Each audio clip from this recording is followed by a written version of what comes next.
एकनाथ शिंदेच्या विषयी माझं काही दुमत नाही। बरं. आता एकनाथ शिंदे काय बोलतात, एकनाथ शिंदेला हलक्यात घेऊ नका, टांगा पलटी घोडे फरार। पण गणेश नाईकला तू हलक्यात घेतला ना, तर भाजपने जर परवानगी दिली ना तर एकनाथ शिंदेचा टांगा पण पलटी करेन आणि घोडे पण बेपत्ता करून टाकेन, फरार नाही बेपत्ता करून टाकेन। हां. अरे तुमचं शहर कुठं आहे ते बघा ना, तुमच्या म्हणजे घनकचऱ्याची व्यवस्था नाही आहे, STPची व्यवस्था नाही आहे। खासदारांनी खूप मनावर घेतलंय नवीन। अरे कोणी मनावर घेतलं ते त्याला म्हटलं असेल ना, तुझ्यात हिंमत असेल ना, तुझ्या पक्षातर्फे तू उभा राहा आणि भाजपतर्फे आम्ही उमेदवार करतो, पुढच्याला तू आहेस का बघ। हे ओपन चॅलेंज देतो, open challenge open challenge. Bhajap सोडून स्वतःच्या पक्षाच्या ताकदीने उभा राहा, माझी खासदार लावून लागेल। माझं व्यक्तिगत मत, मी राज्यस्तराच्या नेतृत्वाशी बोललो होतो की येणाऱ्या महानगरपालिका निवडणुका या स्वतंत्ररित्या लढाया पाहिजेत। कार्यकर्त्याला न्याय देण्याची हीच वेळ आहे। बरं. कार्यकर्त्यांनी लोकसभेला फक्त काही पोस्टर बॅनर लावावे, विधानसभेला लावावे, आणि युती जर झाली तर अर्ध्या कार्यकर्त्यांना तो न्याय मिळू शकणार नाही। आणि म्हणून लढवूया, लढाईनंतर परत एकत्र येऊया। साधारण राजकीय आरोप काय असतो, यांनी भ्रष्टाचार केला, तो आरोप करता येत नाही म्हणून झुंडशाही। आता घराणेशाही एकेकाला आमच्यावर आरोप व्हायचं, पण गेल्या 10 वर्ष आमच्या घराण्यातला कोणीच प्रतिनिधी नव्हता महानगरपालिका, नगर कोर मधल्या आमच्या नाईक कुटुंबापैकी कोणी नव्हता। त्यांना माहिती आहे की गणेश नाईक ही आपल्या भविष्यकालच्या अनुषंगानं असलेली दुःखरी नस आहे का थ्रेट आहे? थ्रेटच आहे। आता भारतीय जनता पक्षाने जर का केंद्रीय नेतृत्व ठरवलं तर कल्याणचा खासदार सुद्धा भाजपचा होईल आणि ठाण्याचा खासदार सुद्धा भाजपचा होईल। आणि यावर प्रतिक्रिया देण्यासाठी शिवसेनेचे खासदार नरेश म्हस्के हे आपल्यासोबत जोडले गेले आहेत। नरेश म्हस्के जी, तुम्ही ऐकलं असेल गणेश नाईक काय म्हणतायत, ते म्हणतायत मला हलक्यात घेऊ नका, आणि त्याचबरोबर त्यांनी आव्हान सुद्धा दिलेलं आहे एकनाथ शिंदेंनी एकट्यानं ही निवडणूक लढवून दाखवावी। तुमची काय प्रतिक्रिया? ते बघा, गणेश नाईक म्हणजे भारतीय जनता पार्टी नाहीये। नवी मुंबईमध्ये भारतीय जनता पार्टी लढत नाहीये, तर NJP आहे, नाईक जनता पार्टी लढते। अधिकृत भारतीय जनता पार्टीच्या उमेदवाराविरुद्ध आपला मुलगा उभा करणं राष्ट्रवादी शरद पवार गटातून काय आलं भाजपाशी संबंध? जर तुम्ही पक्षाच्या मूळ विचाराशी जर तुम्ही सहमत असाल तर तुम्ही अशा पद्धतीची कृती करता का? आणि एकनाथ शिंदे साहेबांबद्दल जर म्हणाल तर यांना पोटदुखी आहे की गणेश नाईक मंत्री असताना एक नगरसेवक म्हणून काम करणारा, एक कामगार वस्तीत राहणारा गरीब तरुण या राज्याचा मुख्यमंत्री बनतो, उपमुख्यमंत्री बनतो, राज्याच्या राजकारणातला केंद्रस्थानी असलेला नेता बनतो। त्याबद्दल त्यांच्या मनात एक पोटदुखी आहे एकनाथ शिंदे साहेबांच्या संदर्भात, म्हणून अशा पद्धतीची वक्तव्य करतायत। आणि आता मी म्हणून विनाशक आले विपरीत बुद्धी अशी परिस्थिती आहे त्यांची, त्यामुळे ते अशा पद्धतीची वक्तव्य फास लावून घेतलेला आहे। काय म्हणताय? ते म्हणतात शिंदेंनी स्वतःच्या गळाला फास लावून घेतलेला आहे, आणि जर भाजपनं परवानगी दिली तर शिंदेंचा टांगा पलटी करू। अरे तुम्ही जे टांग्यात बसलायत ना, त्यांना म्हणा तुम्ही जे टांग्यात बसलायत, जंगलामध्ये जो टांगा फिरतोय तो एकनाथ शिंदे साहेबांमुळेच मिळालेला आहे। एकनाथ शिंदे साहेबांनी जर भूमिका घेतली नसती आणि नवी मुंबईच्या ठेवींमधला पैसा खाल्लाय असा आरोप सुद्धा ते करतायत। युतीचं सरकारच आलं नसतं आणि तुम्ही मंत्रिपद राहू शकला नसतात। मंत्रिपद जे तुम्हाला मिळालेलं आहे ना, जे जंगलात फिरण्याकरता दिलेलं आहे, ते एकनाथ शिंदे साहेबांनी घेतलेल्या भूमिकेमुळे मिळालेलं आहे।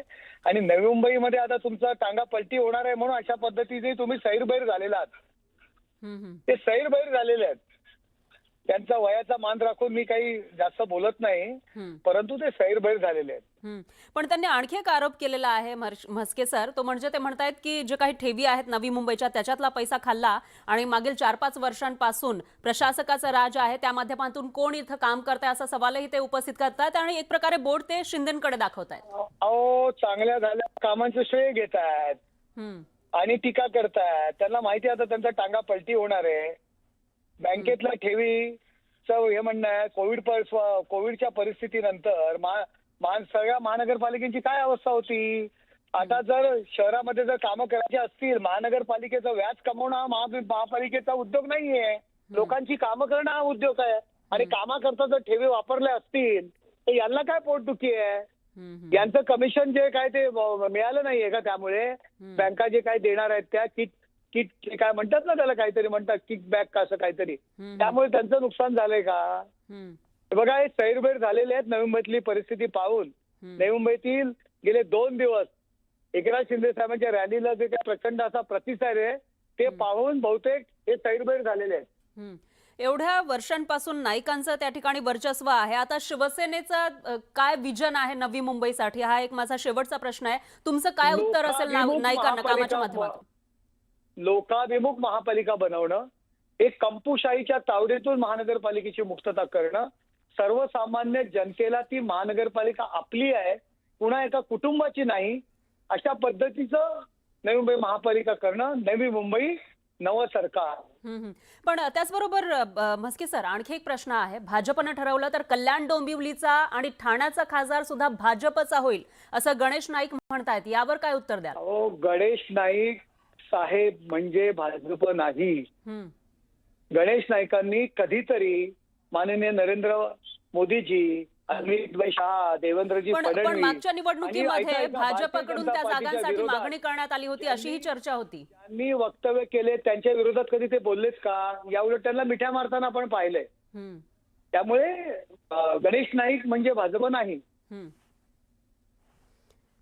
ठीक आहे, तुमचा मुद्दा लक्षात आला आहे नरेश म्हस्के सर. धन्यवाद. तुम्ही न्यूज 18 लोकमतशी बोललात त्याबद्दल. गणेश नाईक म्हणजे भाजप नाही असं ते म्हणतायत. दरम्यान दुसरीकडे राजू वाघमारे हे आपल्यासोबत जोडले गेले आहे, शिवसेनेचे प्रवक्ते. राजू वाघमारेजी, तुम्ही गणेश नाईकांची वक्तव्य ऐकलेली असतील, मुलाखत सुद्धा तुम्ही ऐकली असेल. ते थेटपणे शिंदेंवर टीका करताना दिसत आहेत. तुमची काय प्रतिक्रिया या सगळ्यावर? नाही, कसं आहे की कालचाच जर सर्वे तुम्ही बघाल तर नवी मुंबईमध्ये अगदी आरामात थम्पिंग मेजॉरिटीने शिवसेना नवी मुंबईमध्ये सरकार स्थापन करते. आणि तो सर्वे आणि त्या सगळ्या गोष्टींचा जो पूर्णपणे नवी मुंबईमध्ये सुरू आहे, त्या परिवर्तनामुळे गणेश नाईकजी कदाचित वैतागले असतील किंवा त्यांच्या पायाखालची जमीन सरकली असेल. आणि माणूस ज्यावेळी घाबरतो किंवा माणसाला वाटतं की आपण कुठेतरी आता आपल्या अस्तित्वाचा प्रश्न आहे, त्यावेळी अशा प्रकारची वक्तव्य त्यांच्याकडून निघतात. त्याच्यातलाच हा गणेश नाईकांच्या वक्तव्याचा प्रकार असला पाहिजे. कारण टांगा पलटी घोडा फरार, अहो हा शब्दच मुळात आमचे सर्वोच्च नेते आदरणीय एकनाथ शिंदे साहेबांचा आहे. आणि तो आजपर्यंत सगळ्यांचे ज्यांचे टांगे पलटी केले त्यांचे घोडे फरार करण्यासाठी हाच शब्द साहेबांनी वापरलाय आणि करून पण दाखवलंय. तर मला असं वाटतं की याची आठवण त्यांनी आमच्या साहेबांना करून देऊ नये, नाही तर उलट व्हायचं. आजपर्यंत महाराष्ट्रात पुष्कळांचे टांगा पलटी आणि घोडा फरार आमच्या साहेबांनी केलाय, एकनाथ शिंदे साहेबांनी. उद्या ती वेळ नवी मुंबईत गणेश नाईकांवर येऊ नये असं मला वाटतं. पण राजू वाघमारेजी, ते फक्त एवढंच बोलले नाही तर त्याच्या पुढे ते म्हणतायत की मला हलक्यात घेऊ नका, हे वक्तव्य सुद्धा त्यांनी वापरलेलं आहे. नाही, बघा, कधीच तुम्ही आमच्या नेत्यांचं जर तुम्ही वागणं बघितलं तर आदरणीय एकनाथ शिंदे साहेब नेहमी सगळ्यांचा सन्मान करतात. एवढं त्यांच्या विरोधात जे बोलले, त्यांना पण साहेबांनी काय सांगितलं की मी कामातून उत्तर देतो, मी कधी कोणाला बोलत नाही. आता कालचं उदाहरण तुम्ही बघितलं असेल, संजय राऊत त्यांच्या समोर आले, साहेबांनी त्यांना नमस्कार केला हात जोडून.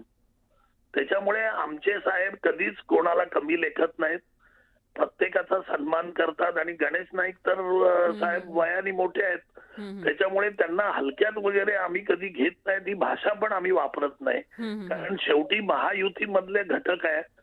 त्याच्यामुळे त्यांना हलक्यात घेण्याचा काही प्रश्न येत नाही. आणि हलक्यात आम्ही कोण घेणार आहे? हलक्यात घेतलं तर भाजप त्यांना घेऊ शकतं, कारण तो त्यांचा पक्ष आहे. वाघमारे, तुमचा मुद्दा लक्षात आला आहे. धन्यवाद. तुम्ही न्यूज 18 लोकमतशी बोललात त्याबद्दल. यानंतर शिवसेना युबीटीच्या सुषमा अंधारे आपल्यासोबत जोडल्या गेल्या आहेत. ताई, आपण ऐकलं असेल गणेश नाईकांनी थेटपणे शिंदेंवर टीका केलेली आहे. एक प्रकारे नवी मुंबईमध्ये भाजप आणि शिंदेंची शिवसेनेमध्ये जुंपताना दिसते. तुमची काय प्रतिक्रिया? खरं तर एकदा जर मुंबईमध्ये जर दोघे एकत्र बसलेले आहेत तर तितक्याच एक जीवाने त्यांनी इतरत्र सुद्धा बसलं पाहिजे. परंतु भाजपाची जी आतापर्यंतची नीती आहे ती वापरा आणि फेकून द्या आहे. मुंबईमध्ये जिथे शिंदेंना भाजपने सोबत घेतलंय तिथे अंबरनाथमध्ये मात्र शिंदेंना सोयीस्करपणे बाजूला ठेवलेलं आहे. आणि गणेश नाईक ज्या अर्थी एवढं सगळं बोलतात तर हे निश्चितच भाजपच्या परवानगीशिवाय ते बोलत नाहीये. भाजपने हा सिग्नल दिल्यावरच गणेश नाईक एवढं बोलू शकतात. पिंपरी चिंचवडमध्ये ज्या पद्धतीने महेश लांडगे अजितदादांच्या अंगावर जाण्याची हिंमत करतात ती भाजपने ग्रीन सिग्नल दाखवल्याशिवाय नाही. याचा अर्थ भाजपा स्वतः बलशाली होत असताना ज्यांच्या आधारावर सत्ता बनवली त्या दोघांची आता गरज सरो वैद्य मरो अशा पद्धतीने वागत आहे स्पष्ट आहे. पण ताई, याच्यामध्ये आणखी एक मुद्दा, तो म्हणजे ज्या वेळेला गणेश नाईक बोलतात त्यावेळेला गणेश नाईकांचा शब्द म्हणजे भाजपचा नाही असं शिवसेनेचे नेते म्हणतात. त्याच्यावर प्रतिक्रिया सुद्धा आपण घेतलेली होती. नाही, आता ते त्यांचं काय, त्यांना काय म्हणून स्वतःचं समाधान करून घ्यायचं तो त्यांचा प्रश्न आहे. पण भाजपा हा एक शिस्तबद्ध पक्ष आहे आणि पक्षाची शिस्त मला नाही वाटत की त्यांच्यातला कोणी मोडू शकत असेल. म्हणून वरून जोपर्यंत या सगळ्या गोष्टींवर सिग्नल मिळत नाही तोपर्यंत खाली एकही नेता बोलणार नाही. हे जेव्हा बोललं जातं तेव्हा त्याचा स्पष्ट अर्थ असतो की त्या पद्धतीचे संकेत देवेंद्र फडणवीस यांच्याकडून त्यांना मिळालेले आहेत. पण महत्वाचा मुद्दा असा की आम्ही वंदनीय बाळासाहेबांचा वारसा चालवणारे आहोत असं म्हणणारी शिंदे सेना एकदम अशी बॅकसीट घेऊन कशी काय बसू शकते. जेव्हा आपल्या स्वाभिमानाला कोणीतरी ललकारत आहे आणि आमच्याशिवाय तुमचं अस्तित्व शून्य आहे असं अगदी तोंडावर सांगण्याची हिंमत करत आहे त्यावेळेला खरं तर जर बाळासाहेबांचे हे शिवसैनिक असतील तर यांनी अगदी तितक्याच द्वेषाने उत्तर देणं अपेक्षित आहे. पण ज्या पद्धतीने आता हे सगळे प्रवक्ते एकदम 2 पावलं मागे येऊन अगदी ज्याला काय म्हणता येईल सपशेल शरणागती पत्करत आहेत हे निश्चितच बाळासाहेबांचे वारसदार असू शकत नाही. ताई, तुमचा मुद्दा लक्षात आला आहे. धन्यवाद. तुम्ही न्यूज 18 लोकमतशी बोललात त्याबद्दल.